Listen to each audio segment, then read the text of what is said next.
రీసెంట్గా అన్వేష్ ఒక వీడియో వదిలాడు. తనేదో పెద్ద త్యాగమూర్తిలా, వ్యవస్థతో ఒంటరి పోరాటం చేస్తున్న వీరుడిలా బిల్డప్ ఇచ్చాడు.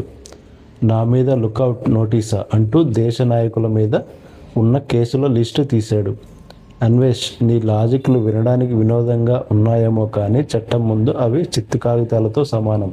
అసలు నీ లోపాలేంటో పాయింట్ టు పాయింట్ మాట్లాడుకుందాం. పొలిటికల్ కేసులు వర్సెస్ క్రిమినల్ కేసులు. మొదటి పాయింట్, అన్వేష్ తన కేసులను రేవంత్ రెడ్డి, చంద్రబాబు, జగన్ వంటి నాయకుల కేసులతో పోల్చుకున్నాడు. ఇది ఎంత హాస్యాస్పదమో తెలుసా?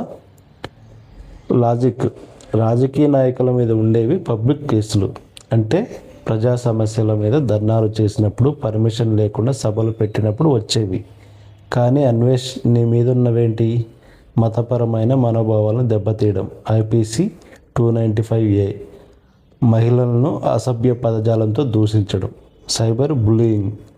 జనాల్లో విద్వేషం నింపే కేసులకు, ప్రజా పోరాట కేసులకు సంబంధం ఏంటి? పక్కవాడు తప్పు చేస్తే నేను కూడా చేస్తా అనడం నీ సంస్కారమా? లుకౌట్ నోటీస్ అన్వేష్ చెప్పే అబద్ధం. వీడియోలో అన్వేష్ అంటున్నాడు, నేను ఏ ఎయిర్పోర్ట్లో దిగినా మా ఇంటికి వెళ్ళిపోవచ్చని. అన్వేష్, అంత అమాయకుడువా లేక నీ సబ్స్క్రైబర్లను అమాయకులను చేస్తున్నావా? లుకౌట్ సర్క్యులర్ ఉందంటే నువ్వు ఇండియాలో అడుగు పెట్టిన మరుక్షణం ఇమిగ్రేషన్ నిన్ను అరెస్ట్ చేసి పోలీసులకు అప్పగిస్తుంది. ఇంటికి వెళ్ళడం కాదు కదా, కనీసం ఎయిర్పోర్ట్ దాటి బయటకు కూడా రాలేవు. చట్టాన్ని ఇంతలా తక్కువ చేసి మాట్లాడడం నీ అహంకారానికి నిదర్శనం. మత విద్వేషం అండ్ భావ ప్రకటన స్వేచ్ఛ. పురాణాల గురించి మాట్లాడటం నా హక్కు అని అన్వేష్ అంటున్నాడు. రాజ్యాంగం నీకు మాట్లాడే హక్కు ఇచ్చింది, కానీ ఎదుటివారి నమ్మకాలను అవమానించే హక్కు లేదు. నిజం చెప్తున్నా అనే పేరుతో అసభ్యకరమైన పోలికలు పెట్టడం, విద్వేషం రెచ్చగొట్టడం భావ ప్రకటన స్వేచ్ఛ కాదు, అది సమాజాన్ని విడగొట్టే కుట్ర. నువ్వు 140 దేశాలు తిరిగింది మనుషుల మధ్య దూరం పెంచడానికా? 2035 వరకు రాను, ఇది పలాయనం కాదా? అన్నిటికంటే కామెడీ పాయింట్, నా పాస్పోర్టు 2035 వరకు ఉంది, అప్పటి వరకు రాను అనడం. అన్వేష్, దీన్నే తెలుగులో తోకముడవడం అంటారు.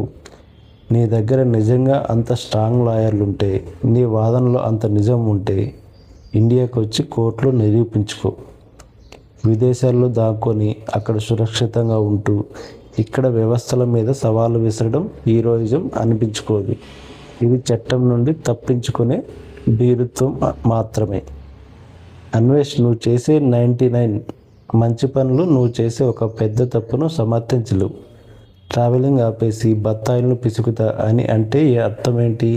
2026 అంతా నీ నోటిదెలతో సమాజాన్ని కలుషితం చేస్తావా? గుర్తుపెట్టుకో, నువ్వు ఎన్ని దేశాలు తిరిగినా ఆఖరికి నువ్వు తలవంచాల్సింది భారత చట్టానికే.